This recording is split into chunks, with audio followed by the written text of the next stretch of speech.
But I think we are live, so we will see. Oh yeah, okay, I can see the chat now. Cool. So hello everyone, welcome everyone. Anyone who joined, if you have any questions, just write in the questions on the sidebar, and we are making sure that we can answer those during the call. So we have Andrea here. Thank you very much for your time and joining us from the UK. Tell us a little bit more about yourself, please.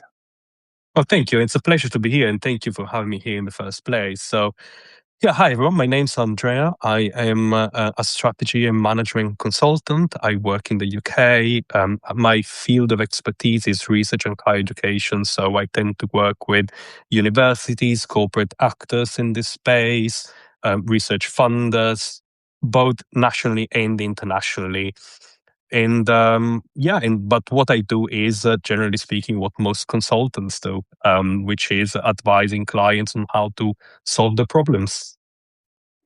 Perfect. And this is what we are going to discuss today, how to use AI for consulting and how consulting industry is changing, if it's changing at all, due to AI. And I also want to pick your brain on how to do research in general with the help of AI, a little bit some neat tips and tricks, because our audience is mainly marketing leaders and marketing managers, and they do a lot of consulting and they do a lot of research, marketing research, of course, but in theory, and well, not just in theory, but in practice, it's pretty much the same process in terms of like a scientific research, like any other research that you can do. So subject agnostic, shall we say. Yes. Let's talk a little bit about consulting first, because that's the spicy topic, I think. What I usually read online, which is obviously, well, most of the time not the truth, obviously, is that consulting industry is changing at speed, at scale. Consultants are either losing their jobs or going bankrupt, or no need for them anymore because AI will deliver the same results, the same outputs, the same outcomes for the clients. Why would you pay for a consulting agreement that takes weeks, months, thousands of dollars, that you can do with a $20 credit on a Claude or whatever AI that you are using, and get this really same output? Now, personally, I think, and we discussed this before the call, before we went live, if you ask McKinsey that how they are doing, I think they are just fine. They are just fine. They won't even have any problems with this whole situation with AI. So, what do you think? Is it consulting changing? Do consultants need to worry? And what will happen with the Big Four if anything happens with them at all? So, no, I think it's a really interesting question. So, I think, is anything changing? I think certainly yes. I think, since AI was introduced, everything changed. I think every single profession has changed. So, I think we have to acknowledge that. But has that replaced or cancelled the need for consultants? I think the answer to that is no. Because, I think this is the main reason why, because generative AI has increased the pace of output. So you can create outputs very quickly, but you can't tell whether they're correct. So arguably, if you are very experienced in something and you just want a bit of advice, then you can get that advice from AI rather than hiring a consultant. I think that's fair enough. But those are also cases where companies would have hardly hired a consultant before. They might have had some informal conversations with peers or colleagues or something like that. In the more substantive cases, say you're doing a review of operations of an organization, or you're developing a new strategy, sure, you can get 1 million pages of ideas from AI, but are those the right ideas for that company or organization at that point in time, in that specific national context, with those specific people in those teams? The AI just can't do that. And some of I this, I agree. think, is you can't turn that into a digital artifact that you put into AI. So for me, I go and speak to people. I try and understand their context, their perspectives as best as I can. And then I put that into writing. So AI now is helping me in that process, but it can't do that sort of human understanding. And so I think that is the primary reason why um, the big four, any other consultancy, are generally safe. I think the only consultancies that are not safe are consultancies that, for a living, would just produce the same, well, would just recycle the same content or advice over and over again for all of their clients. So if what you did was just basically a formula, then yes, AI can take that over. But if what you did was based on judgment, which is what most serious consultants do, then I think that is very hard to replace. But maybe something we can talk about is how does that affect different people in a consultancy? So different roles in a consultancy, would that be of interest? Perfectly, yes. But before we we Mm. we, we dive into that, I want to highlight your actual like title of the newsletter that you're writing, the art of asking questions. I think it's in. I mean, we will drop the link later, but I think it's important to highlight because that's, to me, that's the core of consulting.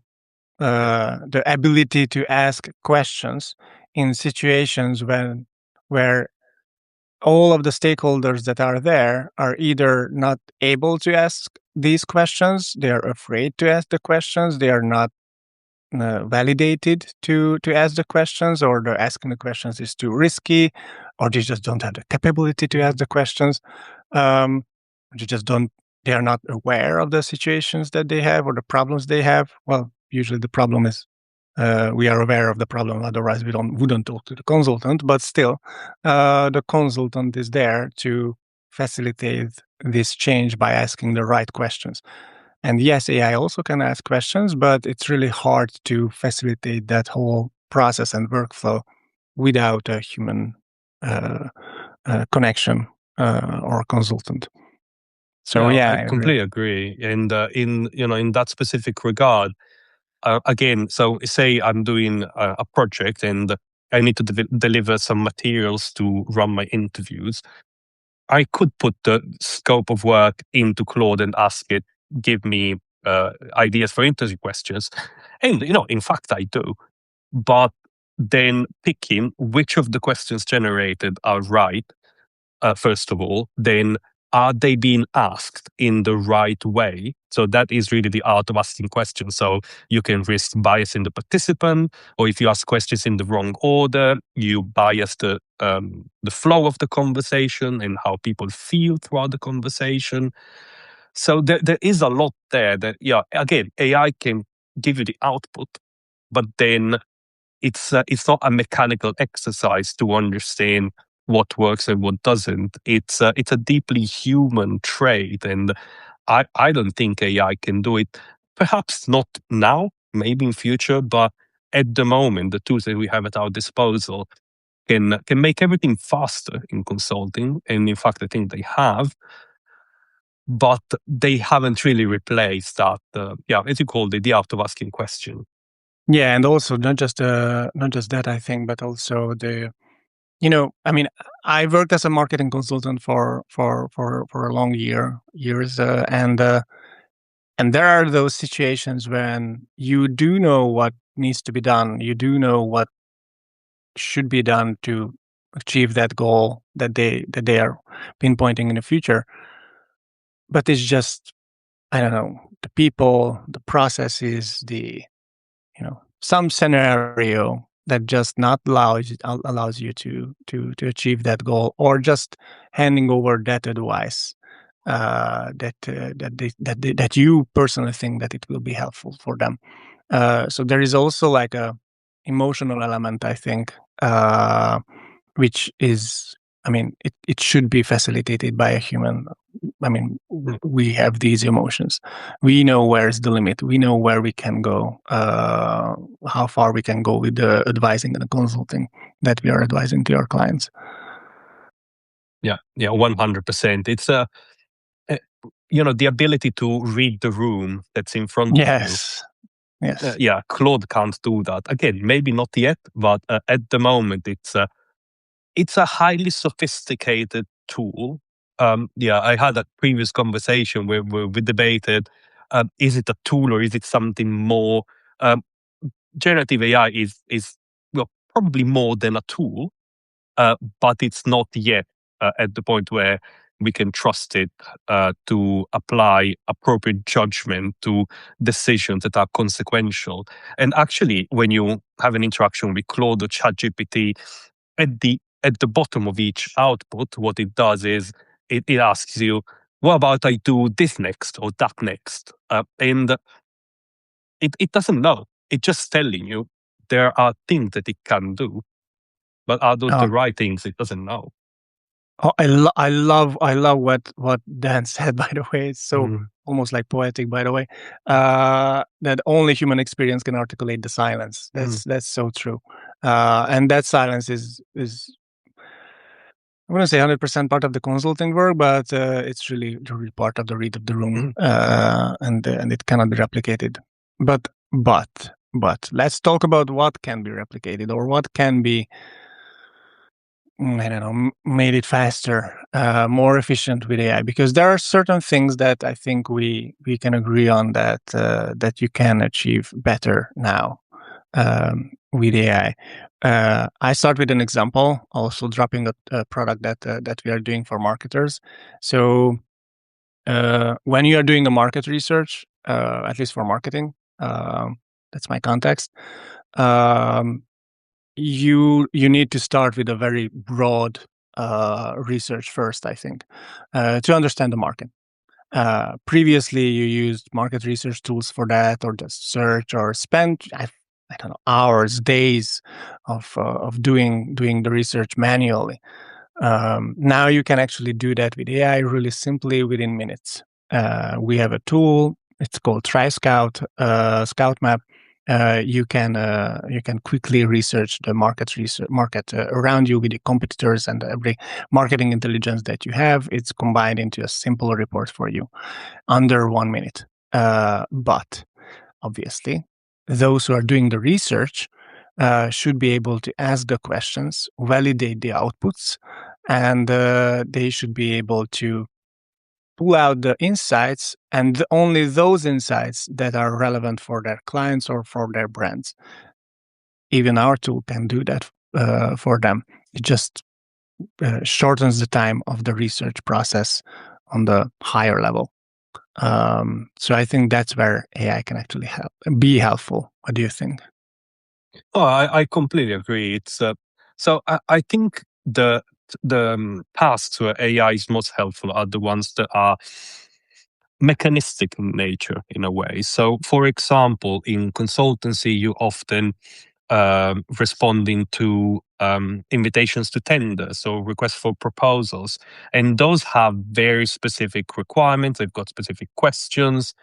And extracting information, for example, is a very powerful thing that AI can do. Sometimes those documents are tens of pages long, and extracting information in a structured way is a very powerful AI use case. And actually, that is one that has a minimal need for quality assurance and understanding. So there are some cases like that where human input is almost unnecessary at this point. Obviously, you then need to take the information, use it to write your proposal, or you can get some help from the AI to write the proposal. But you have to have the focus. You have to have the focus. You have to have the questions. You have to be able to ask the questions. Yeah. And then there are cases where AI can play a mixed role. For example, I built a tool this available on my publication. There's a section called Consulting with AI. So I built this tool that helps you check if your questions are being asked in a way that is methodologically correct. So as I was saying earlier, you could ask a Cool. question that is biased, for example, or you could ask a question. This is something that happens all the time in surveys. So in an online survey, a company asks, how often do you go to the restaurant? That question is deeply flawed because people, well, first of all, you're not saying when, and also people don't keep track of how often they go to restaurant. So a question like that, you need to give it a period, and that's because of recall. So the idea of recall being you need to be able to remember what you're being asked about. So that's a matter of good research practice that lots of companies do poorly. And this and many other problems with research, the tool that I developed helps you find out. So you put in a questionnaire and it tells you, this is fine, this is fine, this is not quite right, and here's why. Possible alternatives could be X, Y, or Z. And this is a case where AI can do a lot, but then you need your own judgment. So if it tells you this needs to be changed because reasons, you need to be able to tell, well, these are valid reasons, or I see what you mean, but that's not quite right. But still, I take your point and I'll make this other change instead. So there's tasks like that. And then there are Sorry some. to interrupt. Sorry, Sorry go to on. interrupt. But I studied sociology, and this resonates me so well that one of the I don't know most crucial things that my teachers pretty much bashed our heads into is that stop trying to influence the outcome of your Mm. research by your hypothesis. Yeah. So try not to write the questions in a way that it will just not challenge your hypothesis or influenced by it. So yeah, I totally get what you're saying. Mm. I think here AI can be also useful. Just just by a simple trick, what we usually do in almost all cases is that yes, use it to be persuasive and copy and content that you're creating as a marketer, but also usually ask when the copy is created and everything is like done in terms of the content, do a second and last check of the content and ask the AI to be a critical, put on your critical hat, be super critical about the output, and think about how my audience, and you can define your audience, would react to this kind of copy or this kind of content. And yeah, it's really helpful. Yeah, absolutely. And I think in market research, for marketers specifically, asking the right questions is essential because Yeah, if you ask biased questions, you shoot yourself in the foot because you'll get biased answers. And so there's a very high risk that you'll end up making big strategic decisions. And, maybe say, you invest £100,000 in the wrong campaign because you asked the wrong set of questions. So, yeah, this is yeah, super totally. important. And what do you want to say? Yes, no, there are some more advanced use cases I've also developed. Again, they're available on my publication. One that I find very helpful is about storytelling. So you described, developing copy. Hmm. So one thing that I need to do as a consultant is decide how to talk about what I hear from people. So, for example, I go and do lots of interviews, speak with lots of people, and then I need to communicate the findings. And to communicate the findings effectively, as you'll know, as a marketer, you need to tell a powerful story. And Yes. there are a number of narrative devices that you can use to create a powerful story. But especially when you're very busy, you've got a lot on your plate, it's quite hard to take a step back and think creatively what would be the most impactful, most powerful way of telling the story. And so I built a set of Claude prompts that help exactly with that. So I give as an input my evidence, and then as an output, what I get is options for narrative outlines. And that is super helpful because then I have a starting point to build my story. And deliberately, it gives me options so that I'm not handing over my job to the AI. I am getting some suggestions to get started. And what I usually end up doing is pick a few bits from each of the 3 or 4 options that I get, and I end up with a really powerful, compelling story.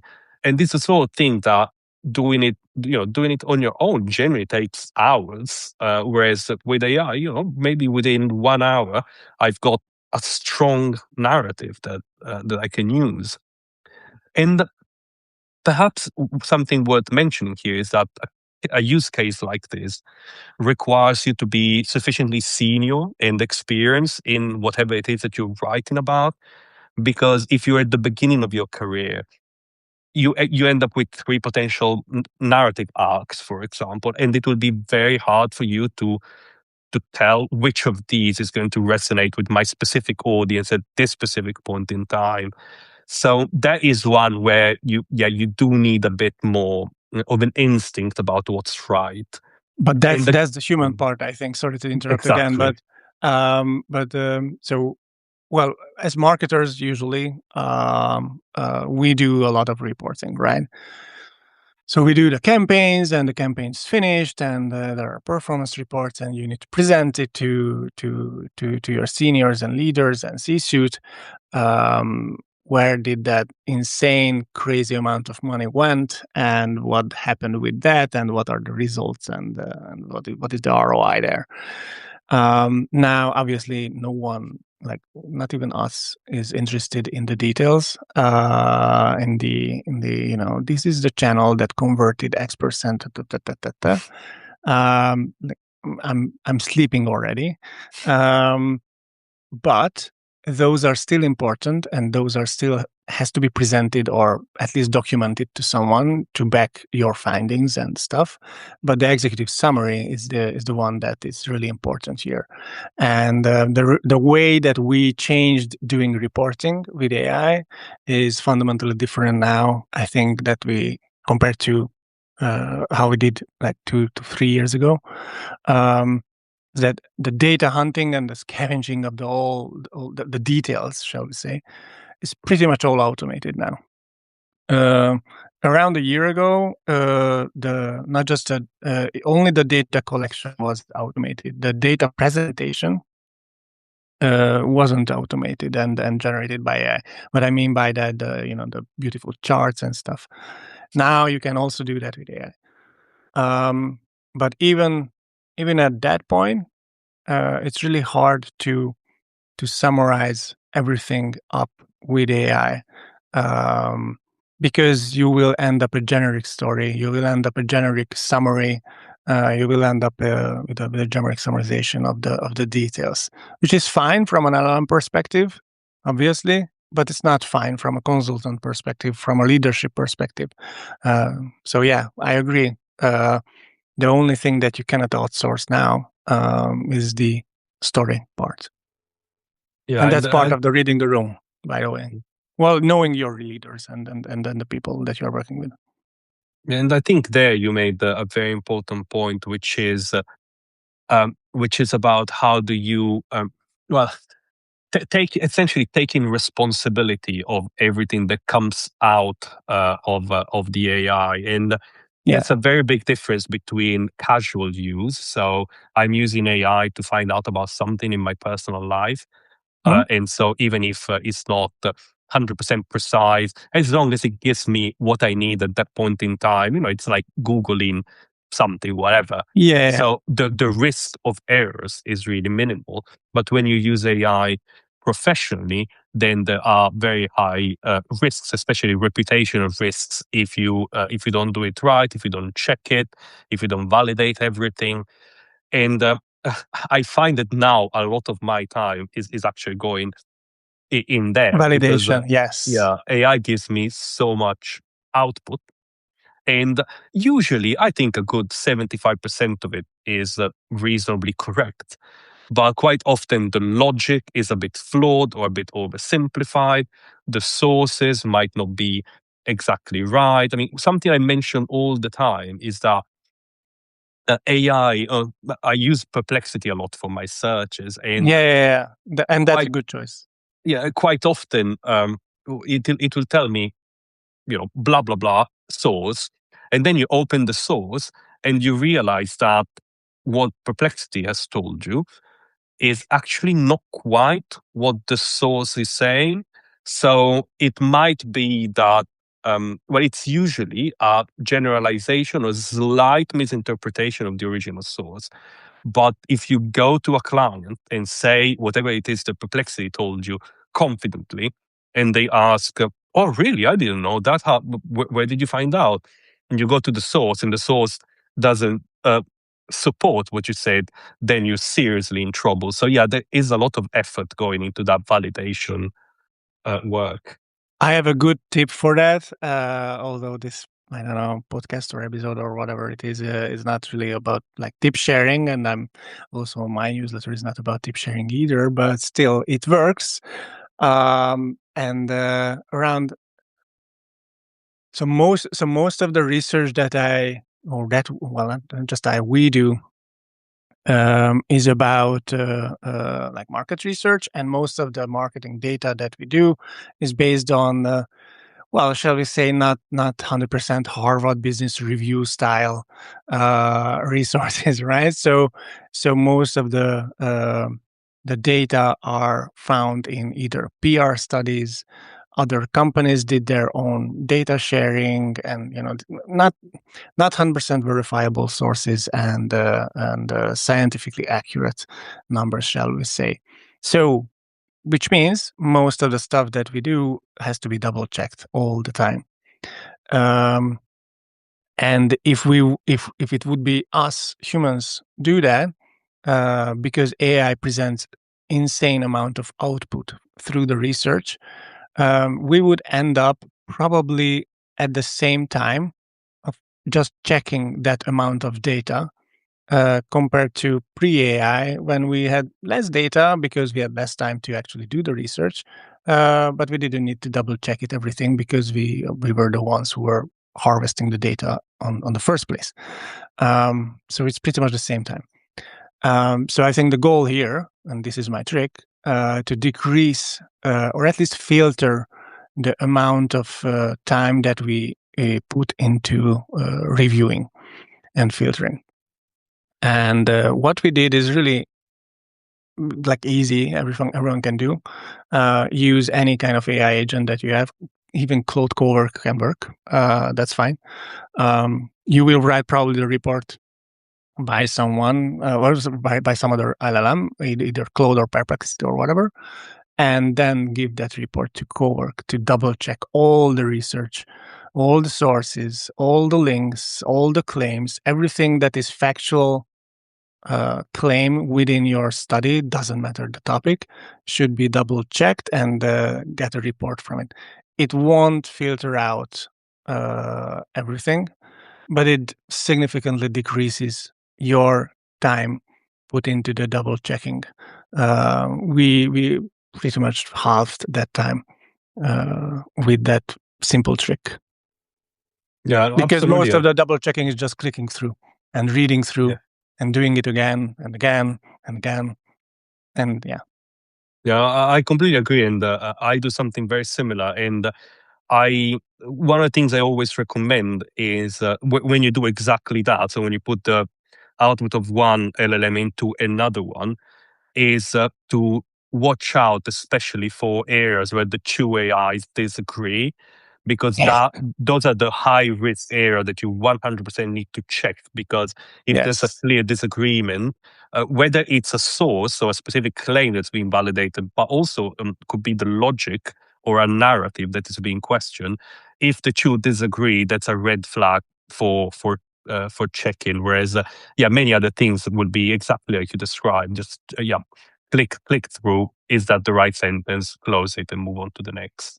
Yeah, I didn't want to overgeneralize it, but still, it's a lot of time, by the way. All of these double checkings, manual filtering, it's a lot of time. But actually, you know what? Let me add something there. It's also a different quality of time, because in the past, what I would have been doing was actually engaging with a smaller number of sources, but actually engaging with them, spending time reading in depth and understanding, which is um, it's a nice experience. I love learning, so that Hmm. was a nice experience. Whereas this check-in and validation is extremely tedious and boring, and I don't find it value adding because I'm just checking the thinking that somebody or arguably something else has done. So the quality of how I'm spending my time has also shifted. So the amount of stuff I can produce in the same time is higher, but the quality of of my time and the experience of producing that work has actually got much worse, which I think is worth recognizing because yes, there is Hmm. the efficiency advantage, but in terms of what I'm doing with my time, it's not quite as interesting as reading up Hmm. something new. That's interesting point. I'm not sure how it works on. I never worked for Big Four consulting, but I'm sure that they have like I wouldn't say like silos, but like different characteristics of people Yeah. who are doing the manual research first, then the checking. Those are different people, and the ones who are building the decks and the the output, shall we say, and maybe even different people who are just presenting them. Yeah, I think no, it's a very important distinction because I work in a boutique consultancy, so it's a small Hmm. company, and so you are engaged with the whole process from client interaction to the research to consultation Yes. to reporting, and so yeah, no, you're completely right that in other companies that in larger companies there's a cleaner and sharper spread of work and tasks between different types of people. Yeah, yeah, yeah. But I don't. But I also don't know that it's maybe considered a junior style of work of doing the research or Yeah. checking the work. Um, I would probably guess yes. Uh, I mean, you know what? It really depends on what it is. In that, mhm, if you just fact check in some basic numbers about that's competitive true too. landscape, yes. Whereas if you are exploring a complex governance matter with a number of different regulations involved, different stakeholders, that is not something you can hand over to a junior colleague. So that is still a task that I think even in a larger company would need to be done by somebody who is a subject matter expert at the very least, so not junior, but still potentially on a parallel line to the consultant speaking with the client. So it could be a senior member of the research team, but still not a junior task in some cases. Hmm. And how do you see them? Because you are doing actively doing consulting for others. How do you see the market for from the client side? Um, I would love to learn that because from the marketer standpoint, everything is well, everyone is like complaining, but marketers are always complaining. So um, that the market expects clients expect faster campaign delivery on cheaper prices because it's just can be done with AI. So why don't you deliver it for well not free but like on a lower price on a faster timeline? Do you see the same expectations from the clients on consulting as well? Not in my sector. I work in research and higher education, so there's a clear understanding that if you do things too fast, it's not going to be good quality. But that Smart said, people, yeah, smart people. but that said, in the sector there isn't much money. So I think the same Uh, sort of trend where organizations expect things to be done fast and for less money than before, while at the same time inflation is going up, so your rates as a consultant need to go are up going up, accordingly. going down anyway. But yeah, yeah. Uh-huh. So it's there are a number of tensions there, and in a way, AI is enabling us to keep up with this trend in that clients Interesting. expect the same or more work for the same amount of money, but our day rates are going up. So that means that within that budget, we have a smaller number of days. And so the efficiency gains achieved through AI Hmm. help us deliver on that. But And there maybe you is can a service more clients, meaning that it's more billing, it's more, yeah. Yeah, and there is a challenge there, however, in the mix, which is the fact that when I use AI to be efficient, I am taking work away from junior colleagues. So before AI, there were tasks that I would have briefed somebody about, and then they would have gone, done the work, learned from it, and come back to me, have a bit of an exchange, and then iterate till you get where you need to get.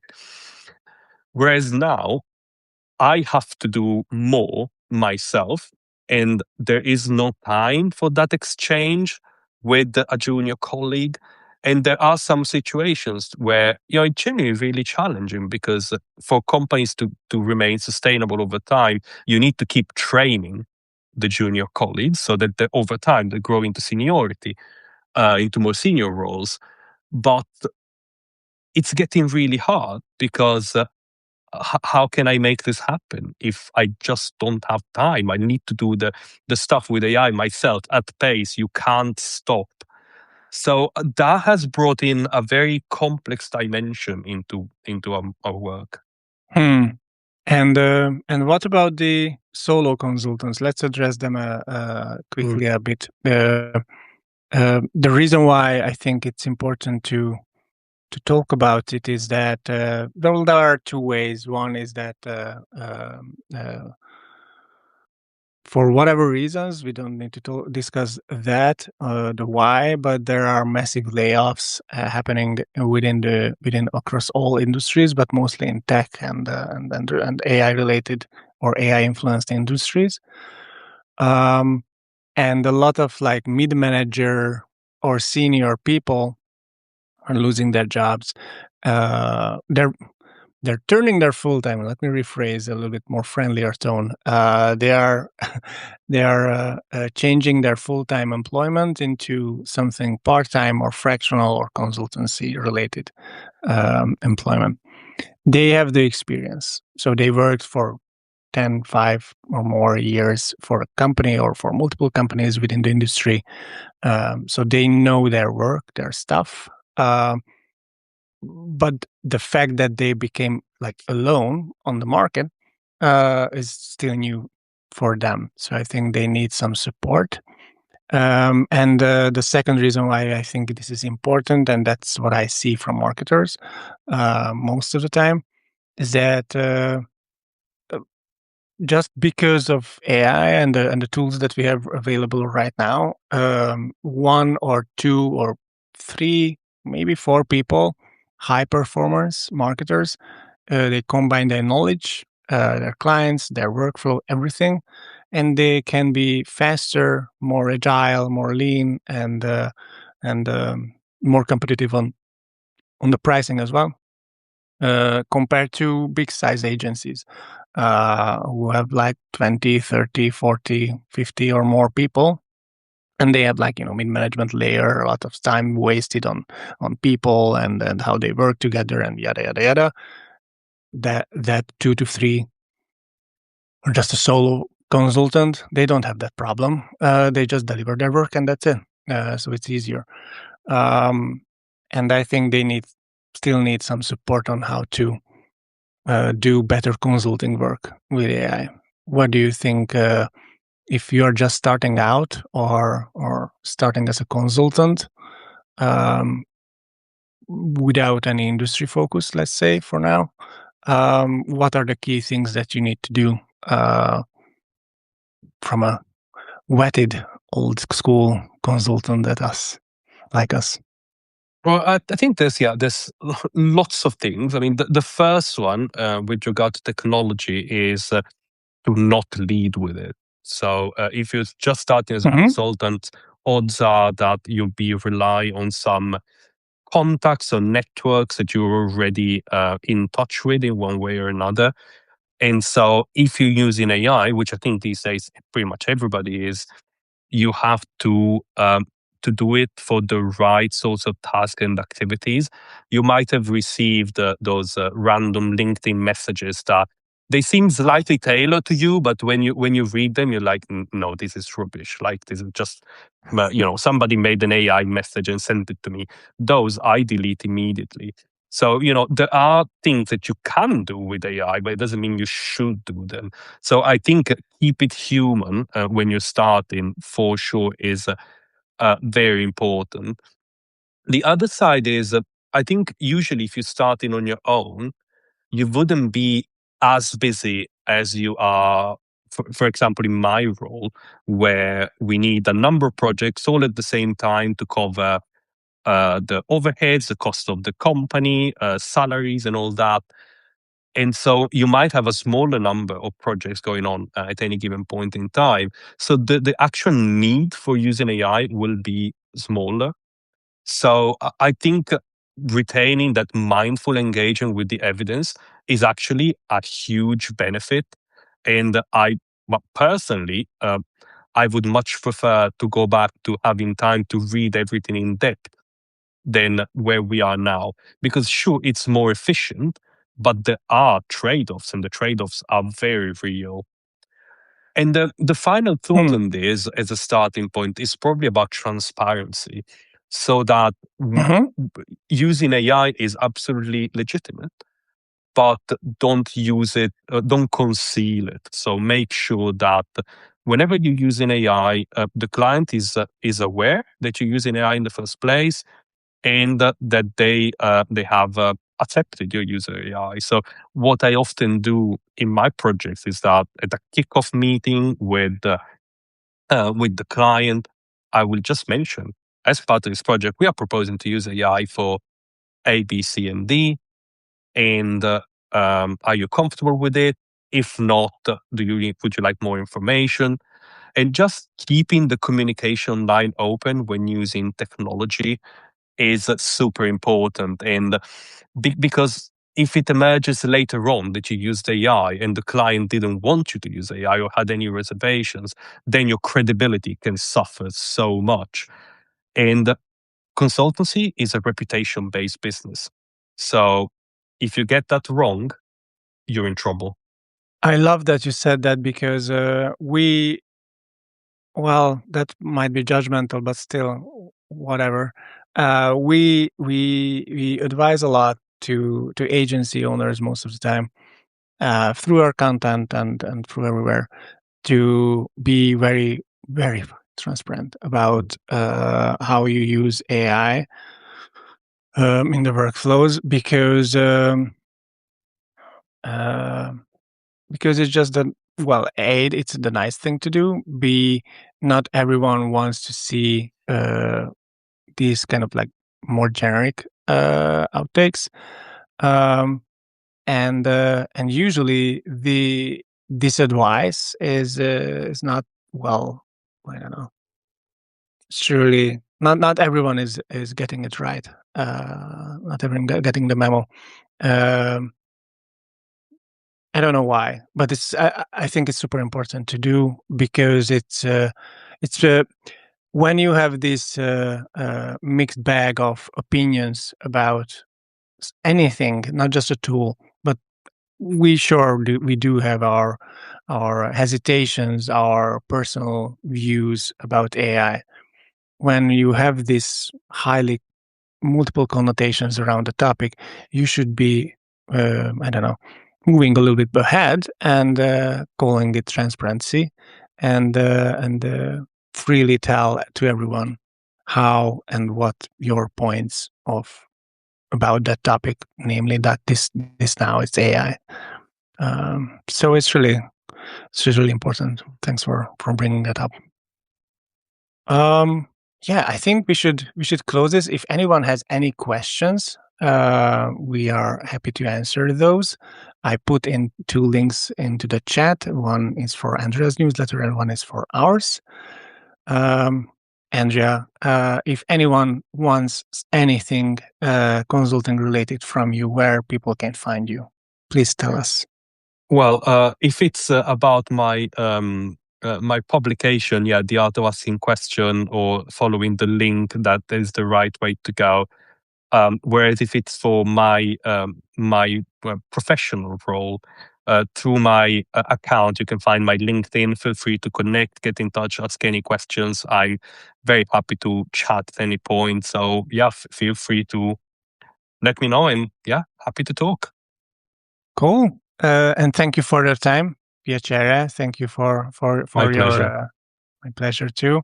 It was really joyful. Thank you very much. And thank you everyone joining. And you can find this show with the show notes and takeaways and all the links on aireadycmo.com. Thank you very much. Ciao.